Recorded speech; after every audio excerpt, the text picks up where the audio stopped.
Good afternoon, student. In yesterday's lecture, we was studied about the open fracture. So, for today, we will study the next topic of the fractures. That is, a problem peculiar to open fracture is in open fracture, soft tissue injury is a dreaded problem than the fracture itself.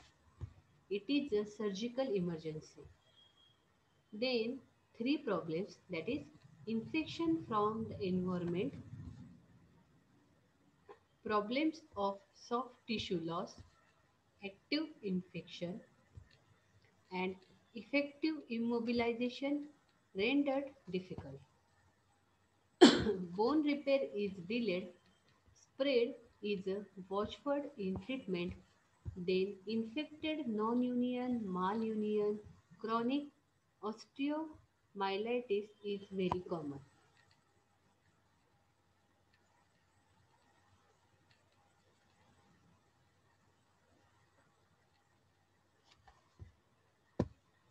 Difficulty in using the standard internal fixation method renders managing the fractures very difficult.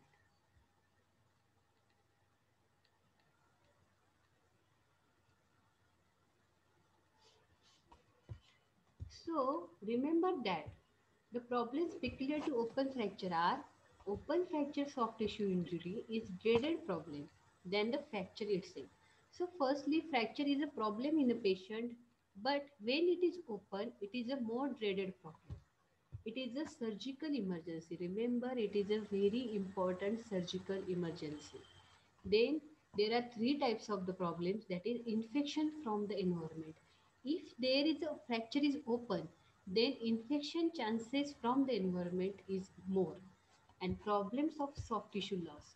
So there is a soft tissue loss problem is also presented there with the active infection. So the patient is suffer with fracture to the active infection. Then effective mobilization rendered difficult. So there is a immobilization is rendered difficult and bone repair is delayed. So there is a delay in bone repair. So the speed is watchword in treatment. And infected non-union, malunion, chronic osteomyelitis are very common in the case of the open fracture. So difficulty in using a standard internal fixation. So open fracture require a standard internal fixation method. To managing the fractures is very difficult.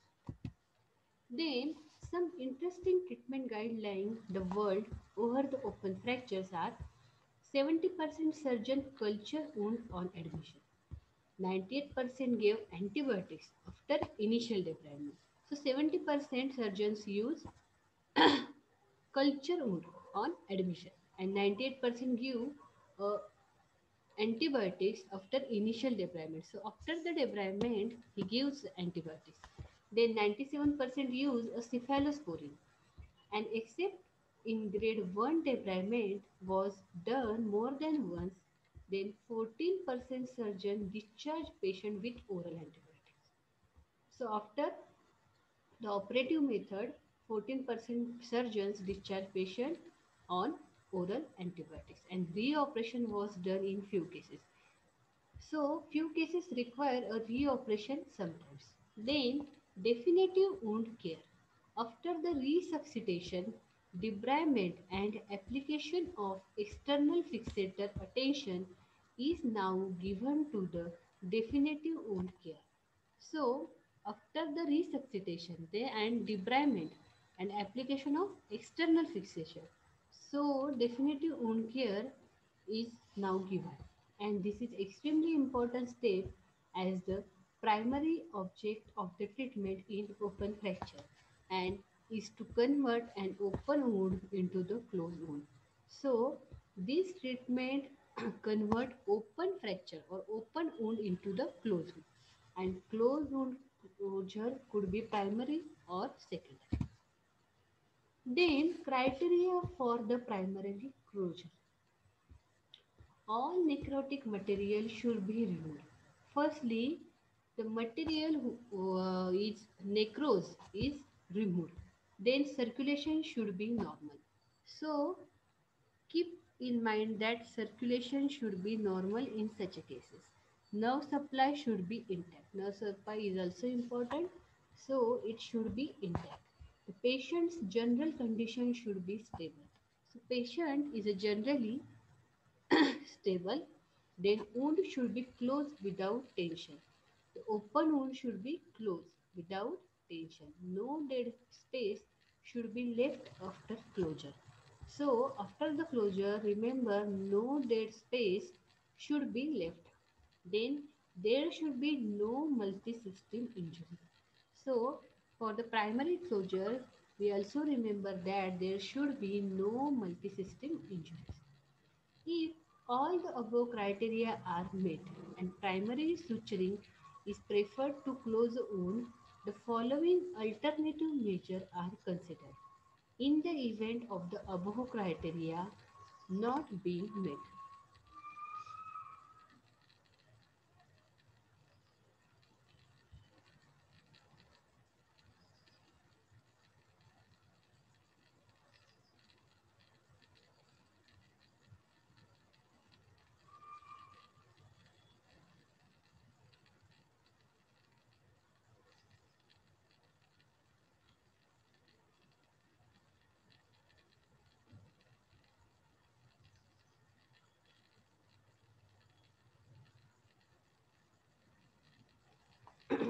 So, split the skin graft, then pedicle or flap graft, and secondary suturing after 2 to 3 weeks. Then relaxing incision to mobilize the neighboring skin. So if all the above criteria are met, all the above criteria, that is this one, primary suturing is preferred to close the wound. Then first important thing is to close the wound. When there is a all necrotic material removed, circulation normal, nerve supply intact, general condition is stable, wound should be closed without tension, there is no dead space and there is no multi-system injury, then primary suturing is preferred to a closed wound.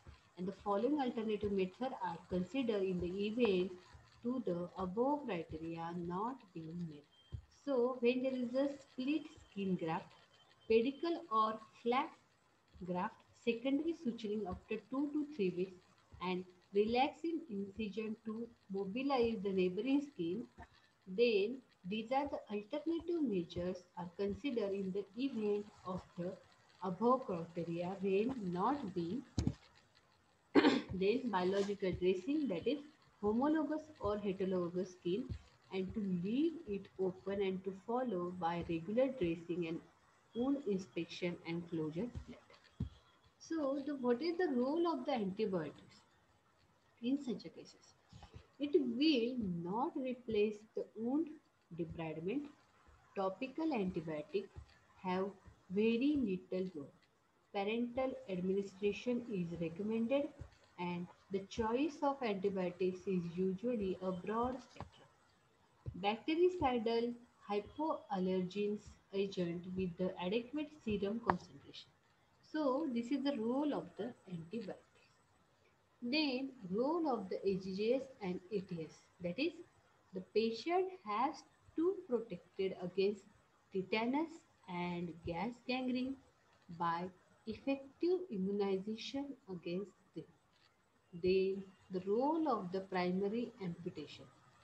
In the open fracture, this is controversial but can be considered in type 3 with neural injury and if the warm ischemia is more than 6 hours. So what is new? Some surgeons have found a good result with insertion of antibiotics integrated 2.4 gram of tobramycin powder PMMA bead into the type 3 wound. So this is something new. The administration of the antibiotics, primary amputation, then AGG and ATS is important in the case of the open fracture.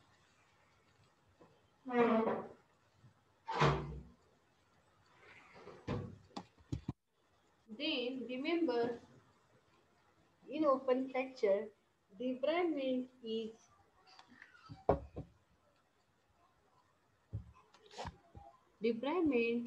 the mainstay of treatment.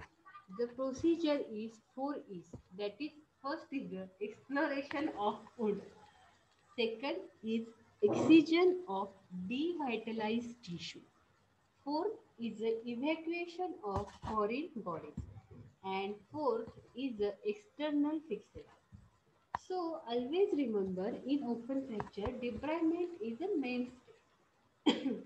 So always remember the 4 E's. That is, first one is exploration of wound. Second, that is excision of devitalized tissue. Third, that is evacuation of the foreign bodies. And fourth, that is use of the external fixation. So devitalized tissue reorganized by C5CS. That is, wound irrigation is the single most important step. Firstly, wound irrigation, that is to clean the wound. Then primary aim to convert the open wound into the closed one. So the primary aim is to convert open wound into the closed one, and wound closure is to be decided by question. Then antibiotics cannot replace wound debridement.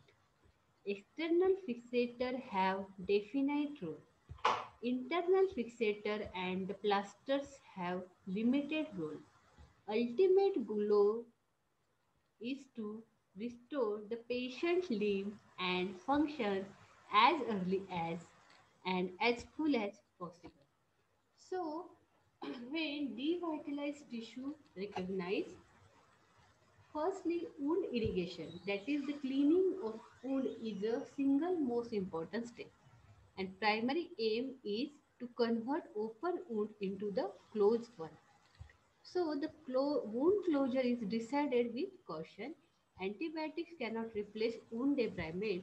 External fixator have definite role, and internal fixator and plasters have limited role. Always remember about this. Then ultimate goal is to restore the patient's limb and function as early as full possible. Then approach to a polytrauma case.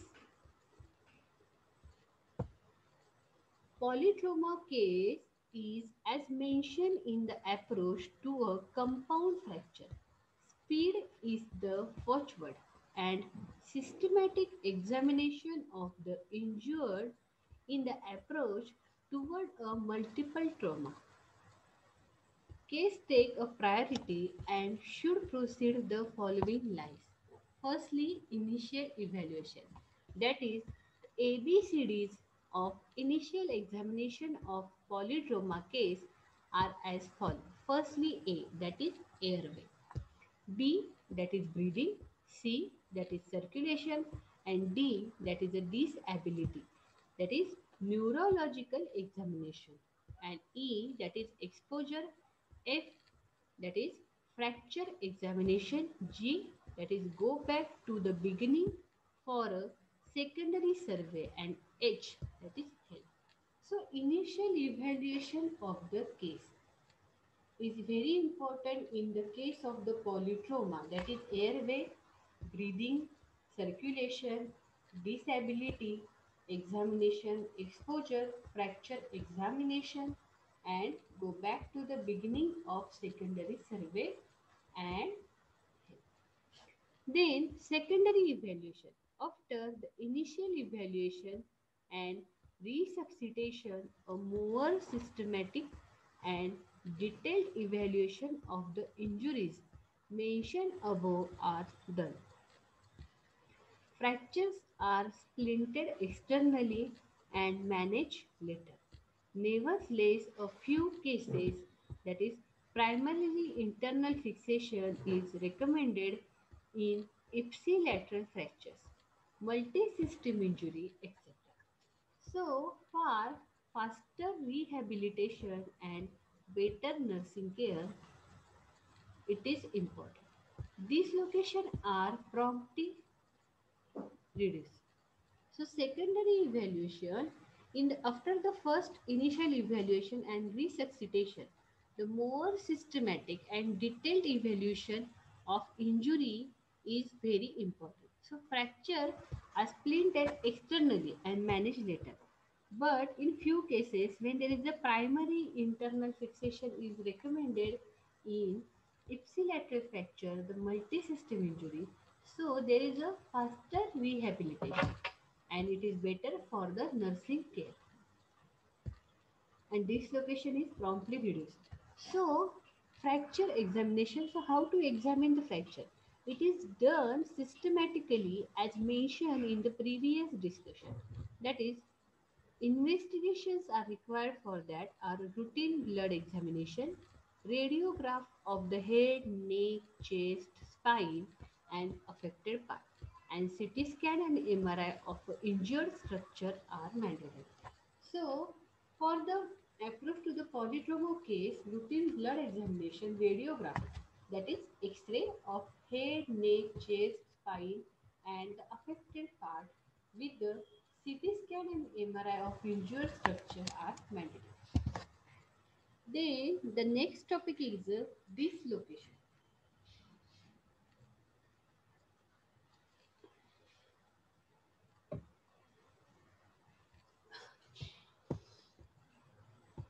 Dislocation is defined as a total loss of contact between the two ends of the bones.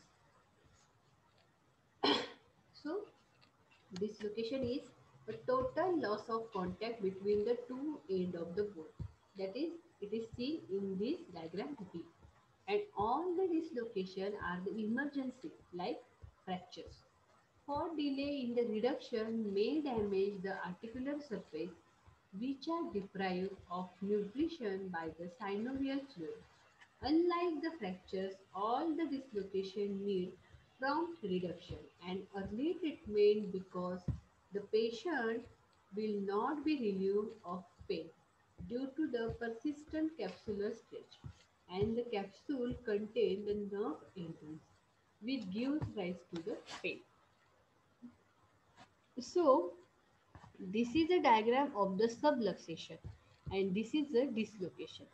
Dislocation is a total loss of contact between the two ends of the bone and subluxation is a partial loss of contact between the two bones. So, when we see a diagram A, we clearly define that this is a subluxation as there is a partial loss of contact. So, bone is partially displaced from his case and in the diagram B, that is dislocation, there is a total loss of contact between the two ends of the bones. Then all the dislocations are emergencies. So dislocation is also emergency like a fracture. And for delay in reduction may damage the articular surface. So it may damage articular surfaces which are deprived by nutrition by synovial fluid. Unlike the fractures, all the dislocation need a prompt reduction. So, dislocations need prompt reduction. Hello हां बोला.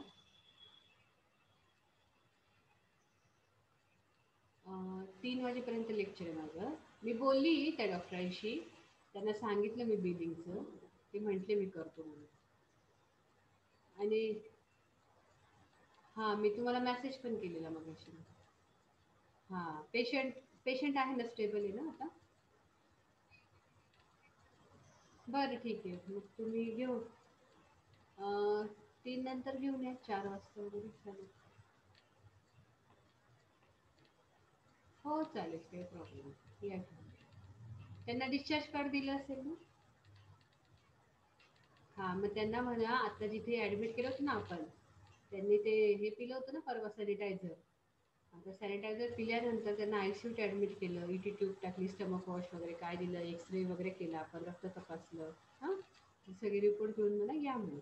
मी बघते मग त्यांना check करते.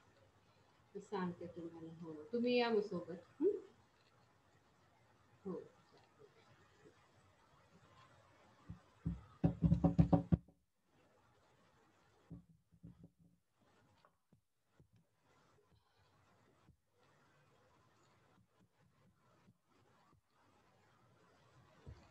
So, unlike the fracture or the dislocation need a prompt reduction and early treatment.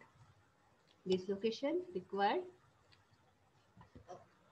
prompt reduction and early treatment because patient will not be relieved of pain. That dislocation is very painful and there is a persistent capsular stretch which gives very much pain to the patient. So prompt reduction and early treatment is important in the case of the dislocation. The capsule contains the nerve ending which gives rise to the pain. So these capsules have nerve endings which gives rise to the pain and also increases the pain. So the pathology of dislocation is described as in a dislocation there could be damage to the capsule. In the dislocation, that is in this diagram, there is a damage to the capsule, articular cartilage, muscles, ligament in the varying degree, and there could be osteochondral fractures and avulsion injury.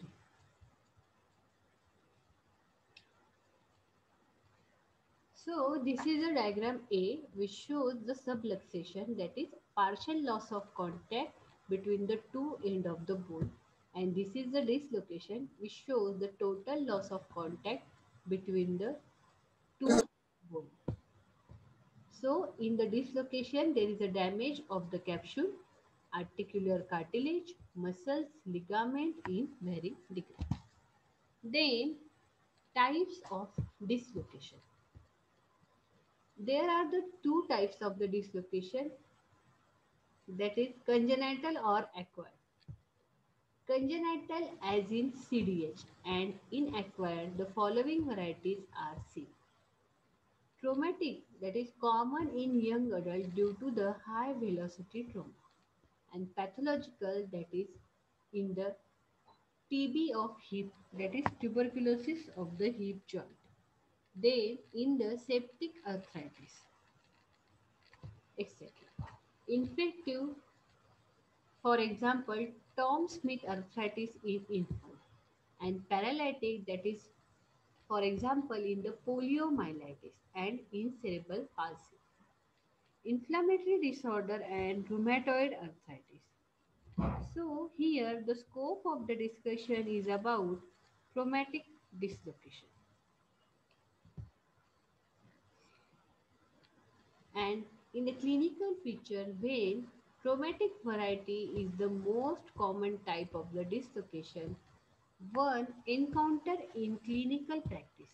A patient gives a history of trauma, usually a road traffic accident, that is RTA, fall, etc., following which there is a pain, swelling, deformity, and loss of the movement in dislocations of other varieties, and clinical signs and symptoms pertaining to that peculiar disease are seen.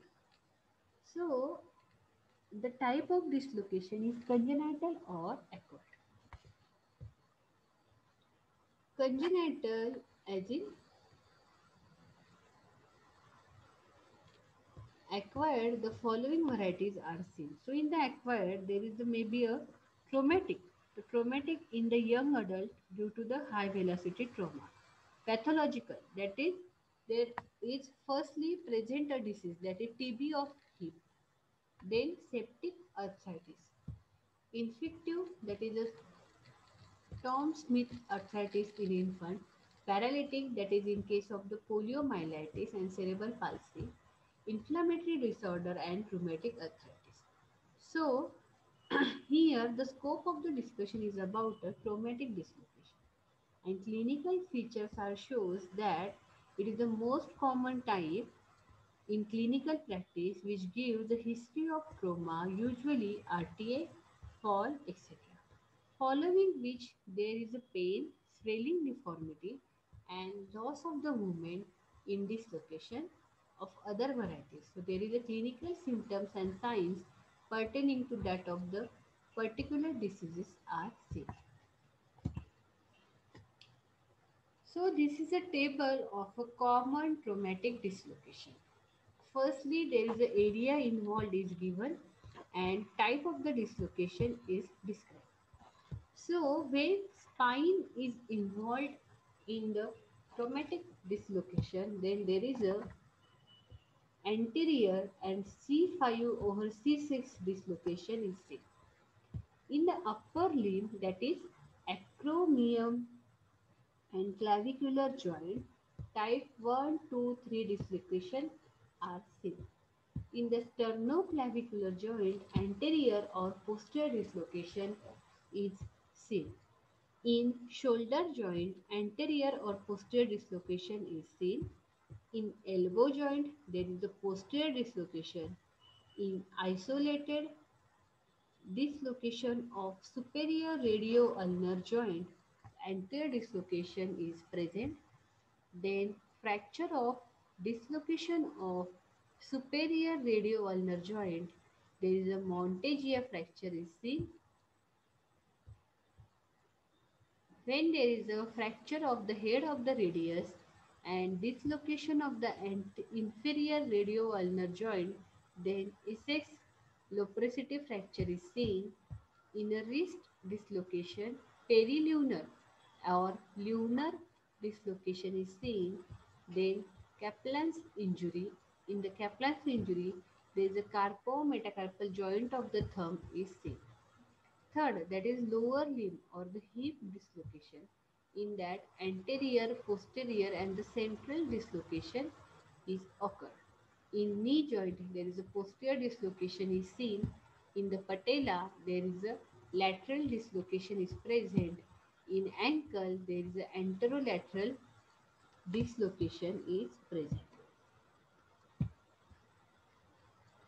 In the foot, there is a intertarsal that is chop art or the Lisfranc tarsometatarsal dislocation is seen.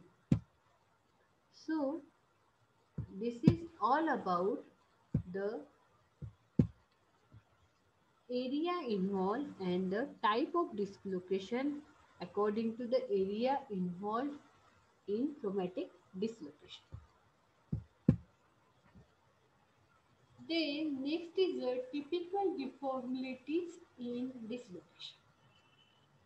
So typical deformities in dislocation describe that when there is a shoulder is involved, then there is an abduction deformity.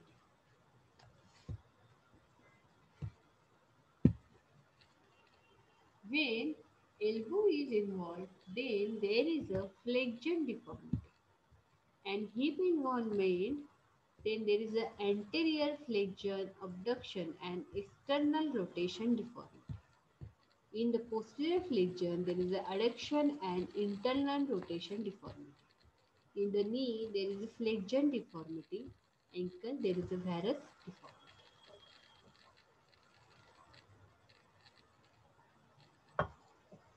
Radiograph of the affected part should include the anteroposterior and lateral view of the joint.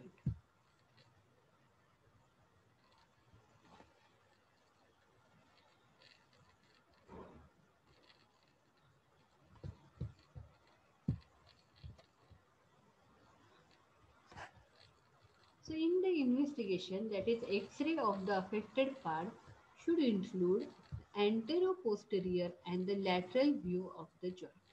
In the diagram, that is in this radiograph showing the anterior dislocation of the shoulder. In that we can see that is anterior dislocation of the shoulder. That is, this is a shoulder joint which shows anterior dislocation. Subluxation. Subluxation is defined as the partial loss of contact between the two ends of the bones. It possesses a problem much less serious than dislocation. So, subluxation is a partial loss of contact. There is a partial loss of the contact between the two ends of the bone, and it possesses a problem which is much less serious than dislocation. So, fracture is a very major, then dislocation, and then subluxation. So, subluxation is a partial loss of contact between the two ends of the bone. In this diagram, we can see a diagram of the subluxation. There is a partial loss of contact between the two ends of the bone. Sprain, it is a tear to the ligament. So, tear to the ligament is defined as a sprain. The severity varies from grade 1 to grade 3. Mild sprain are more common and healed by conservative treatment, whereas grade 3 sprain cause joint instability and need to be repaired surgically. Sprain are more commonly encountered in knee joint and ankle joint. So the sprain is defined as a tear in the ligament and its severity varies from grade 1 to grade 3. Mild sprain, that is grade 1, is more common and healed by conservative treatment. So, mild sprain, that is grade 1, require a conservative treatment for a healing. Whereas grade 3, that is severe sprain, cause joint instability. When there is a severe tear in the ligament, which gives rise to the joint instability and need to a surgical repair. So the sprain are commonly encountered in knee joint and in ankle joint. It is mostly seen in the athletes. Strain. Strain is a tear in the muscle. So muscle tear is called as the strain and ligament tear is called as the sprain. Always remember. It is a important clinically as well as oral examination. So, strain is a tear in the muscle and is more common in the young athlete and usually healed by conservative method. So, strain, tear of the muscle, it is more common in athletes and healed by a conservative method. And sprain is a ligament tear. And subluxation is a partial loss of contact between the two ends of the bones. So, this is all about the general principles of the fractures.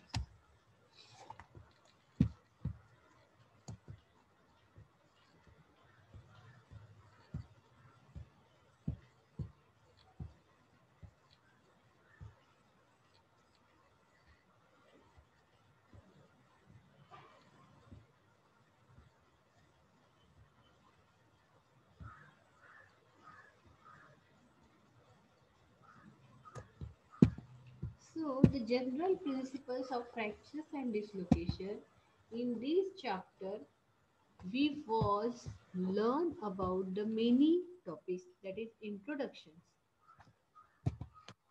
then definitions, that is fractures, dislocation, subluxation, sprain and strain, then type of the fracture, that is simple or compound, and based on the extent of fracture line and the causes of displacement.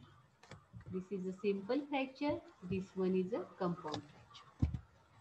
Then fracture pattern, based on the fracture pattern, the orthopedic trauma association classification are linear fracture, comminuted fracture, segmental fracture and the bone loss. Then this is a diagrammatic presentation of the types of the fracture, that is the transverse, spiral, oblique, comminuted and segmental fracture. Then the atypical fracture, in that compression fracture, pathological fracture, green stick fracture and the torus fracture. Then displacement of fractures, in that medial, lateral, anterior and posterior displacement, that is angulation in fracture. Then approach to orthopedic injury is clinical features and some important deformities in orthopedics, that is dinner fork deformity, swan neck deformity, anterior dislocation of the hip, posterior dislocation of the hip. Then deformity fact, that is classical deformities and its possible diagnosis is important in the clinical practice.